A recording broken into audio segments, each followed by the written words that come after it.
आपण माने जानती जे आम सरकार राज्यवासी को इमरजेंसी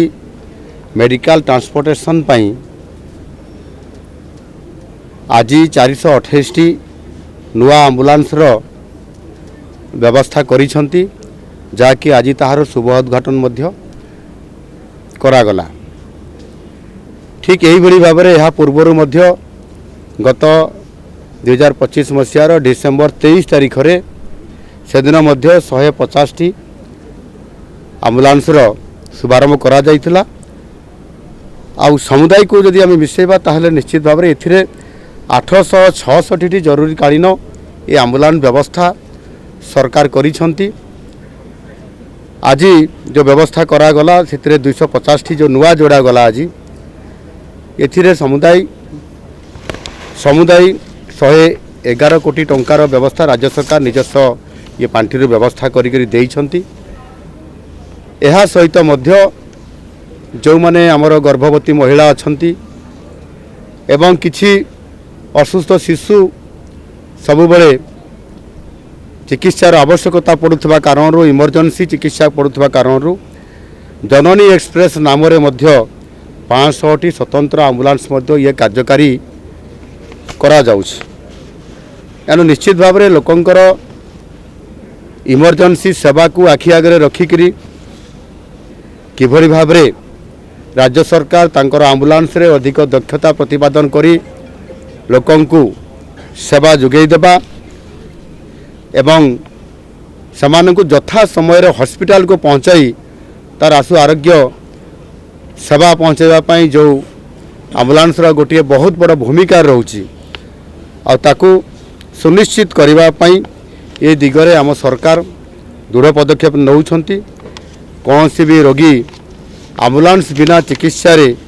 तार असुविधा हो जीवन हानि हो पारे ये प्रकार आशंका को दूर करी किभली भाव में इमरजेंसी सेवा सरकार जोगई देवे जो कि अनेक गुरुत्वपूर्ण इमरजेंसी पीड़ित होइतबा रोगी माने आम्बुलांस यथा समय पाखक पहुँचब और जीवन रक्षा करा जाई परिबो और यह माध्यम ही अनेक रोगींकर जीवन को रक्षा करा जाई परिबो और से काम को सुनिश्चित करबा पई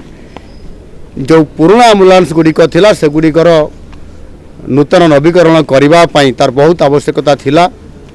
आ जोथि पई कि तुरंत सरकार यार ऊपर आलोचना करले। माननीय स्वास्थ्य मंत्री डॉक्टर मुकेश महालिंग महोदय से मते दृष्टि आकर्षण करते बाबद नुआ आम्बुलांस को जोगे देवाई एवं से सरकारी विधि व्यवस्था अनुसार ताकू आलोचना करी आमे याकू पर्याय क्रम आमे ताकू समुदाय लोकों पाखक प्रति ब्लॉक अंचल को जीवाई एवं जिला हेडक्वार्टर रही प्रति ब्लॉक अंचल अर्थात सीएससी जोटी अच्छी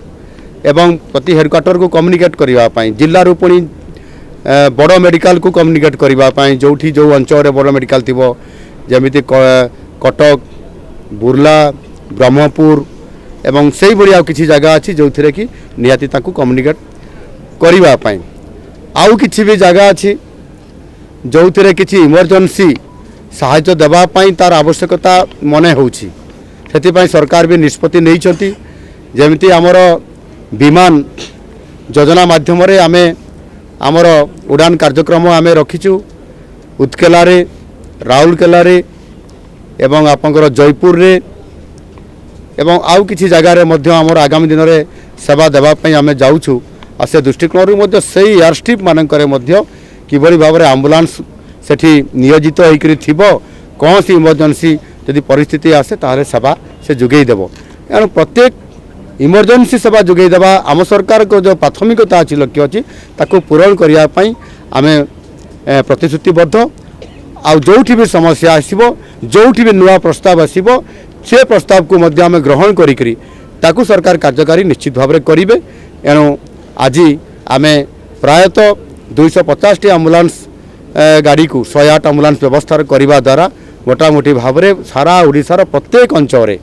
नुआ आम्बुलांस गाड़ी जोगई देवार ये निश्चित भाव में गोटे प्रकार सफिशिएंट हेबो एवं आमे इमरजेंसी सेवा जोगई दे पारिबु। मु आशा करबी या द्वारा आमर जो माने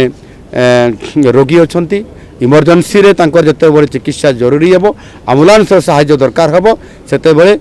तार उपयोग करा जाई परिबो एवं समानंकर जीवन को रक्षा करा जाई परिबो। धन्यवाद।